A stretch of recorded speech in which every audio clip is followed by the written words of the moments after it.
जय हिंद। देखिए किस तरह से रूस का इतना बड़ा जंगी जहाज मॉस्कोवा डूब गया, जिसके अंदर परमाणु हथियार भी रखे थे और परमाणु हथियार समुद्र में चला गया। चिंता इस बात की नहीं है क्योंकि ये रूस का डूबा है। मेनली हम लोग का भी जितने हथियार है ना, उसमें 80% रूस के आए हैं।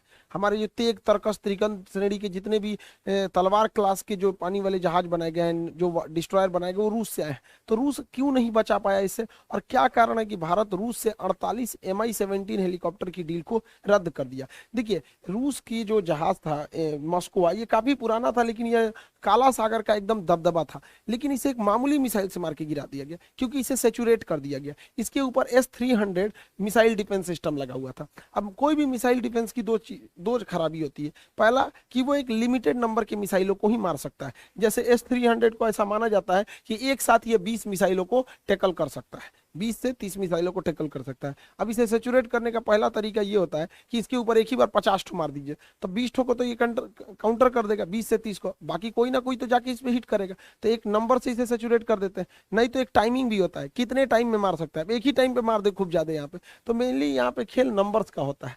तो यहीं पे हुआ, इस मिसाइल को सेचुरेट करके और पिन पॉइंट एक्यूरेसी के साथ से यूक्रेन इसमें मारा था। जब यूक्रेन इस बड़े से जंगी जहाज को मारा तो इसका मिसाइल डिफेंस सिस्टम भी काम नहीं कर पाया, और इसे मारने में सबसे ज्यादा मदद किया था अमेरिका का सिस्टम। देखिए इन जहाजों को मिसाइलों से बचाया जा सकता है। भारत को अपने जहाजों पर सैप सिस्टम को तैनात करना चाहिए। सैप सिस्टम क्या होता है, जैसे देखिए कोई दुश्मन का जहाज आ रहा है, अगर दुश्मन का जहाज अगर मिसाइल मार दिया है तो इस मिसाइल को मारने के लिए काउंटर मिसाइल तो मारे जाते हैं। अगर ये मिसाइल इसको नहीं मार पाया तो ये जब आ जाता है, अगर हमारा डिफेंस सिस्टम इसे नहीं मार पाया और ये मिसाइल इसके पास आ जाता है, तो उस सिस्टम पे क्या काम करता है, ये डेक के पास साइड में ये सैप सिस्टम लगे होते हैं। ये सैप के अंदर ना मेटल्स यानी छड़ धातु के छोटे छोटे टुकड़े भरे होते हैं, और इस सैप को जब फायर कर देते हैं सेफ सिस्टम को, तो ये मिसाइल के चारों ओर एक दीवार बना देता है, सील्ड बना देता है। जैसे देखिए यहाँ पर ये जहाज है, और ये जहाज अगर आप यहाँ हवा में देखिएगा तो ये क्या लगा हुआ है, सैप सिस्टम फायर किया हुआ है यहाँ पर। अगर इधर से कोई भी मिसाइल आएगी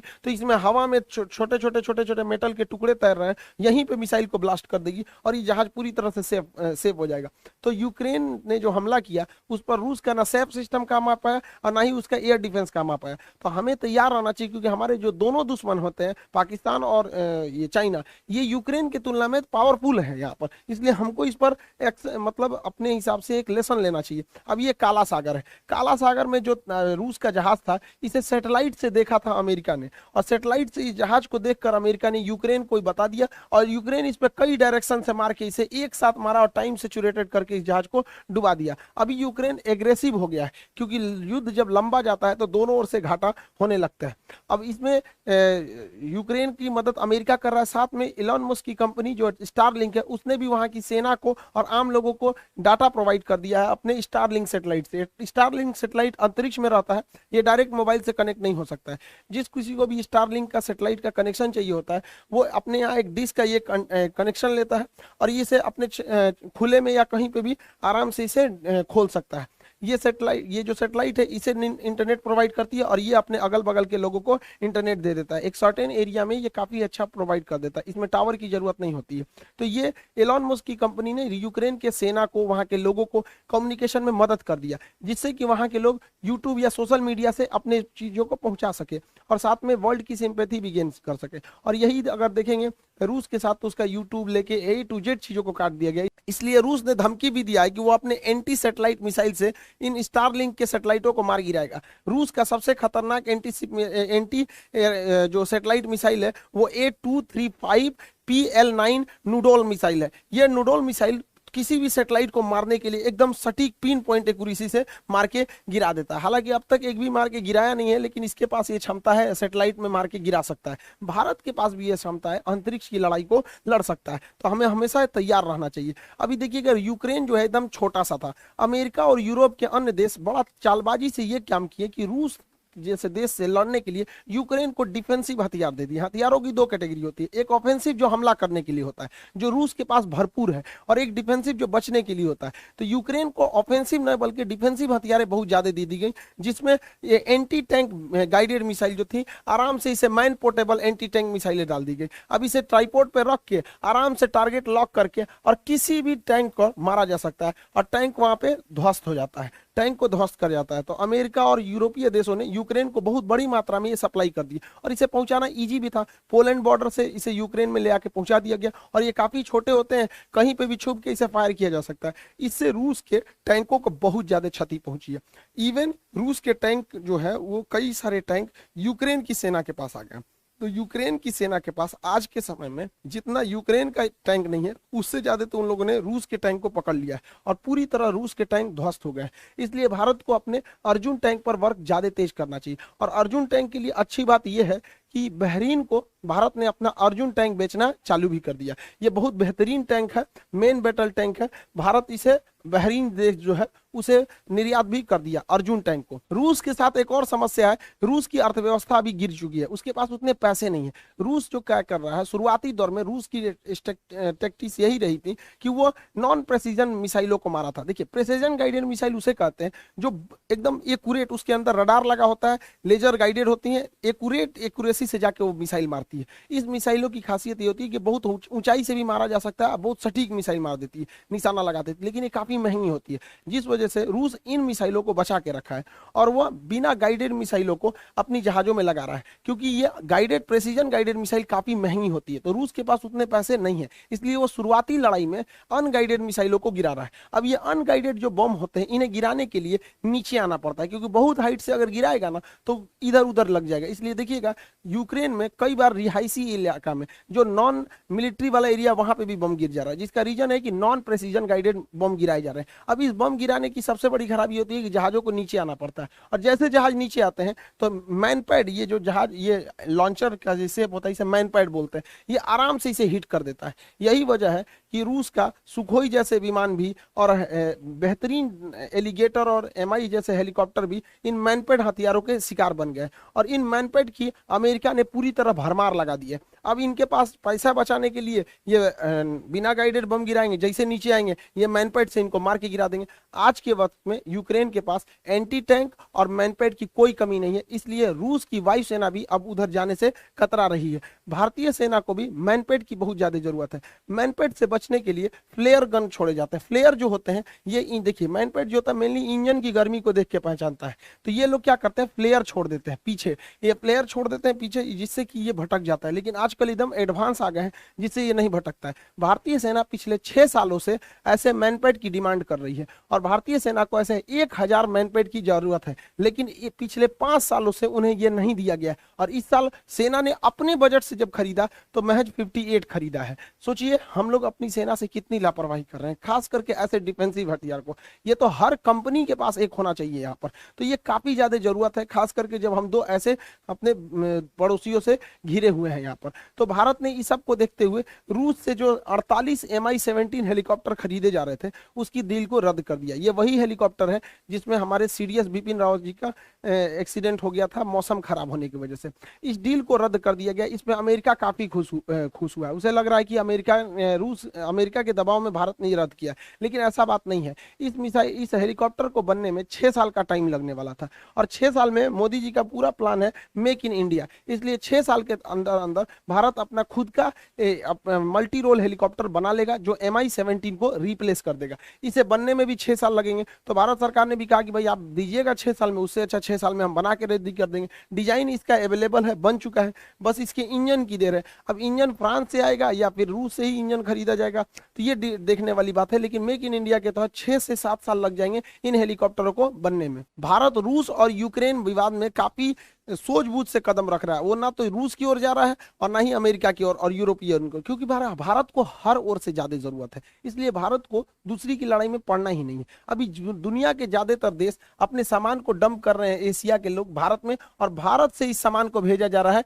यूक्रेन में। अब इसी दौरान जापान ने अपना एक सैन्य जहाज भेज दिया और इस सैन्य जहाज में मदद राशि दी गई थी, कुछ खाने पीने के सामान थे, दवाइयां थी। अब ये सैन्य जहाज आया दिल्ली और दिल्ली से जाने के लिए रवाना हुआ यूक्रेन के लिए। भारत सरकार ने मना कर दिया कि हम किसी भी सैनिक जहाज को अलाउ नहीं करेंगे। अब इस सैनिक जहाज भले था लेकिन इसके अंदर मानवीय मदद की चीजें रखी गई थी। अब जापान इस पर गुस्सा हो गया कि भारत ऐसा क्यों कर रहा है। भारत का स्पष्ट कहना था कि बहुत सारे लोग जो आम नागरिक हैं अलग अलग देशों के, वो कहां पहुंच जा रहे हैं, यूक्रेन पहुंच जा रहे हैं। तो क्या पता इसमें कोई जापानी जाके यूक्रेन चला जाए और वो यूक्रेन चला जाए और रूस से हमला कर दे, तो कल को रूस कहेगा कि यूक्रेन में यह आदमी जो आया है वो भारत होके आया, तो हम ऐसे बवाल में नहीं पड़ेंगे। आपको सामान पहुंचाना है नॉर्मल जहाज से पहुंचाइए, मिलिट्री जहाज से नहीं पहुंचा सकते। भारत दोनों ओर बैलेंस करके चल रहा है। अभी भारत में ये जो ब्रिटेन के प्रधानमंत्री ये आए हैं, जॉनसन बेबी, ये खरगोश बोरिस जॉनसन, वही जॉनसन बेबी वही है इसको, ये कुछ ज्यादा ही होशियार बन रहे हैं। ये भारत पर दबाव बना रहे हैं कि भारत यूक्रेन पर क्यों नहीं कुछ बोल रहा है, यूक्रेन को क्यों मरता छोड़ रहा है यहाँ पर। तो इस पर एस जयशंकर ने बहुत बढ़िया भिगा के तमाचा दिया है इन लोग को। एस जयशंकर ने कहा है कि यूरोपीय देश तथा अमेरिकी देशों को बहुत अच्छे से चिंता है यूक्रेन की, लेकिन ये लोग कुछ नहीं बोलते हैं जब इन लोगों ने अफगानिस्तान को मरता हुआ छोड़ दिया था। याद कीजिए, अफगानिस्तान से लोग जहाजों से गिर गिर के भाग रहे थे। क्या अफगानिस्तान से भी खराब हालत हो गई है यूक्रेन की? तो एस जयशंकर साहब ने बहुत अच्छा जवाब दिया है। ये लोग अभी मीटिंग में आए हुए हैं, भारत में एक बहुत बड़ी मीटिंग चल रही है राष्ट्रपति भवन में, जिसे कहते हैं रायसीना डायलॉग। उसमें एस जयशंकर साहब ने इस जॉनसन बेबी को अच्छा से समझा दिया है। बहुत सारी मल्टीनेशनल कंपनी थी जो अपना मतलब पूरा सेटअप बंद कर दिए हैं रूस में, जैसे माइक्रोसॉफ्ट ने बहुत पहले मना कर बैन कर दिया था। जितनी भी मोबाइल निर्माता कंपनी थी उन लोगों ने बंद कर दिया था। अभी क्या है कि रूस के अंदर जो डेली यूज की चीजें हैं उसकी भी शॉर्टेज देखी जा रही है। जो डेली यूज की मसालों की, खाने पीने की चीजों की, कॉफी की, इन सब चीजों की काफी कमी देखी जा रही है। अब इन कमियों को दूर करने के लिए भारत आगे आ रहा है और भारत के व्यापारियों को भी सोचना चाहिए कि हर काम में सरकार आगे नहीं बढ़ेगी, आप अपना आगे बढ़िए, क्योंकि आजकल वैश्वीकरण का दौर चल रहा है। एक व्यापारी दूसरे जगह आराम से कांटेक्ट कर सकता है। तो उन लोगों को भी जो इंटरनेशनल मार्केट में लगे हैं उन्हें जल्दी से जल्दी मार्केट को वहां शिफ्ट करना चाहिए। ये बहुत बेहतरीन मौका है, इन्हें नहीं गंवाना चाहिए। याद कीजिए, जब चाइना कोरोना फैला था तो चाइना पूरी दुनिया में पीपी किट बांट रहा था, सोच रहा पहले वही फैलाया, उसके बाद खुद भी बांटने लगा। तो ये मौका है भारतीयों के लिए रूस को ये सब चीजें पहुंचाने के लिए, ताकि रूस की अर्थव्यवस्था भी बची जा सके, रूस के लोगों का मनोबल भी बचा जा सके और हमारा व्यापार भी बहुत अच्छे से चल सके। युद्ध काफी लंबा हो जाने से ये यूरोप के लोग जो पहले डर रहे थे रूस से, अब ये रूस से डरना छोड़ दिए हैं। इसमें सबसे तेज आगे कूद रहा है पोलैंड। ये पोलैंड भुला गया है कि द्वितीय विश्व युद्ध में जर्मनी सबसे पहले इन्हीं को थूरा था यहाँ पर, अभी इनको भी थूर देगा रूस तो शांत हो जाएंगे यहाँ पर। देखिए, यूक्रेन को अपने लिए लड़ाई लड़ता तो समझ में आता है, सजुरा अमेरिका के चढ़ाने पे लड़ाई लड़ गया है, अब पूरी देश की अर्थव्यवस्था की ऐसी तैसी करके रख दिया यहाँ पर। तो यहाँ पर पोलैंड कह रहा है, भारत पे दबाव बना रहा है कि G20 में रूस को बाहर कर दो। अब पोलैंड खुद G20 में नहीं आता है और भारत को कह रहा है कि आप G20 में रूस को बाहर कर दो। भारत ने स्पष्ट कर दिया है कि रूस और भारत की जो दोस्ती है ये लिमिटलेस है। आप अभी कुछ दिन पहले देखे होंगे कि चीन के विदेश मंत्री आए थे और हमारे विदेश मंत्री एस जयशंकर साहब से मिले और बोरिया बिस्तर बांध के चल गए। उन्होंने कहा कि मोदी जी से भी मिलना चाहते हैं, मोदी जी ने कहा कि हमारे पास टाइम नहीं है, अभी नहीं मिलेंगे। और उसी के 2 दिन बाद रूस के विदेश मंत्री आए, वो एस जयशंकर साहब से भी मिले और मोदी जी से भी मिले। मोदी जी भी भिगा के मारने में एकदम स्पेशलिस्ट हैं। आई होप आप इस डिस्प्यूट को समझ गए होंगे। और एनडीए का जो अभी एग्जाम हुआ है उसमें एक लड़का था जो एनडीए में एडमिशन लिया था, वो हमसे यही कह रहा था कि सर हमें पता है कि मेरा एनडीए में नहीं होगा, लेकिन आपकी फीस इतनी कम है कि हम एनडीए में एडमिशन ले लिए, क्योंकि आप बाकी जगह पे जाइए देहरादून, दिल्ली वगैरह में तो 40-40 हजार ले रहे हैं लोग। तो उसने कहा कि सर फीस बहुत कम है इसलिए हम एनडीए में एडमिशन लिए, मेरा होगा नहीं। और उस गधा का जब एग्जाम हुआ तो मिला रहा करा कि सर मेरा कंफर्म हो जाएगा, अब हमको एसएसबी की तैयारी करनी है। तो देखिए, जो भी एग्जाम्स होते हैं खास करके एनडीए वगैरह जी एग्जाम, इसमें एक खास स्ट्रेटजी चाहिए। बहुत ज्यादा पढ़ने के लिए नहीं, फौज में जाना है, कुछ स्ट्रेटजी चाहिए यहाँ पर, तो उस स्ट्रेटजी से होता है। तो अभी जितने लड़के एनडीए के लिए सीरियस है, देखिए फीस कम होने की वजह से मजाक वाले लड़के नहीं आएंगे, जो सीरियस है, जिनको एकदम इस बार ले ही लेना है जॉब, वो लोग इसमें आएंगे। इस बार पूरी टीम रेडी है, ये पूरी टीम हम लोग की पूरी तरह से तैयार हो गई है। Prashant sir, Ravi sir, Priyanshu sir, आपकी कल्याणी मैम, सारे लोग एकदम पूरी तरह से इस बार एनडीए 2 को और बेहतर बनाना है यहाँ पे, ताकि बेहतरीन ढंग से रिजल्ट हो सके। प्रशांत सर मैथ के क्लास लेंगे यहाँ पर और प्रियांशु सर इंग्लिश के पूरे क्लास लेंगे। साइंस में रवि सर और हम दोनों क्लास लेंगे यहाँ पर। कल्याणी मैम करंट अफेयर लेंगे यहाँ पर। मैथ्स जो है अलग अलग सब्जेक्ट के यहाँ पर पीके सर भी क्लास लेंगे। पूरी टीम है जो एनडीए के लिए इस बार वर्क कर रही है। जो सीरियस लड़के हैं वही लेंगे। बहुत सारे लड़के ऐसे होते हैं जो सीरियस नहीं रहते हैं, उन लोग जो सीरियस नहीं रहते हैं पढ़ाई के लिए कम से कम सीरियस होना जरूरी है। देखिए, इस बार एनडीए और एयरफोर्स के जो बैच हैं वो ऑफलाइन भी है, तो जो पटना आ सकते हैं, ऑफिस आ सकते हैं, तो आप लोग यहाँ भी आके इंक्वायरी कर सकते हैं और यहाँ पे भी आके क्लास कर सकते हैं। क्योंकि बाकी अन्य जगहों पे जो लड़के यहाँ से जाते हैं 30,000 40,000 रुपए बाहर लिए जाते हैं। तो ऐसे लड़के जो इतने महंगे फीस को अफोर्ड नहीं कर सकते हैं तो वो भी आके इजीली पढ़ सकते हैं। इस बार आप लोग का एकदम नॉमिनल, एकदम मिनिमम फी में यहाँ पे भी आप लोग को कर सकते हैं। तो जो पास के हैं वो ऑफलाइन आके पढ़ सकते हैं, जो दूर के लड़के हैं, दूर दराज के लड़के, वो ऑनलाइन भी आके, ऑनलाइन ईजी होता है कि ऑनलाइन वो पढ़ सकते हैं वहाँ पर। तो आप लोग को जो सुविधा है उसे लगे उस हिसाब से आप लोग को इसको बैच को इनरोल हो जाएगा। इस बार एनडीए में काफी अच्छा टाइम मिलेगा आपको, सितंबर के फर्स्ट वीक में, तो काफी अच्छा टाइम है। हम लोग का पूरा टारगेट है कि जुलाई लास्ट तक हम लोग जुलाई महीने में सिलेबस खत्म कर दे और पूरा अगस्त प्रैक्टिस सेट करें, ताकि प्रैक्टिस पर ही पूरा रिजल्ट होता है। इस बार भी जो रिजल्ट जिन लड़कों का हुआ वो प्रैक्टिस पर ही ज्यादा जोर दिए थे, तो आप इसको समझेंगे। और एयरफोर्स के रिजल्ट भी बहुत जल्दी अब ऐसा खबर आ रहा है कि आ जाने वाला है, तो एयरफोर्स का भी आपकी बैचेज आ गए हैं। एयरफोर्स, नेवी, कोस्ट गार्ड, ये सब के भी बैचेज आ गए हैं, उसके लिए भी आप लोग अब इनरोल हो सकते हैं। बिहार वाले लोग जो दरोगा का एग्जाम दिए हैं उन लोग के लिए अब फिजिकल के लिए बहुत आगे मेहनत करते रहिए, और सचिवालय वगैरह के भी बैचेज आते रहेंगे। आई होप आप इसे समझ गए होंगे। अब हम लोग नेक्स्ट वीडियो में देखेंगे कि पुतिन इतना शक्तिशाली कैसे हो गए और किस तरह से 15 देशों को मिलाकर यूएसएसआर बना, जो इतना बड़ा विशाल देश बना, और क्या कारण था 1991 में यूएसएसआर 15 देशों में टूट गया। इसको हम लोग नेक्स्ट वीडियो में समझा देंगे आपको। मिलेंगे नेक्स्ट क्लास में। जय हिंद।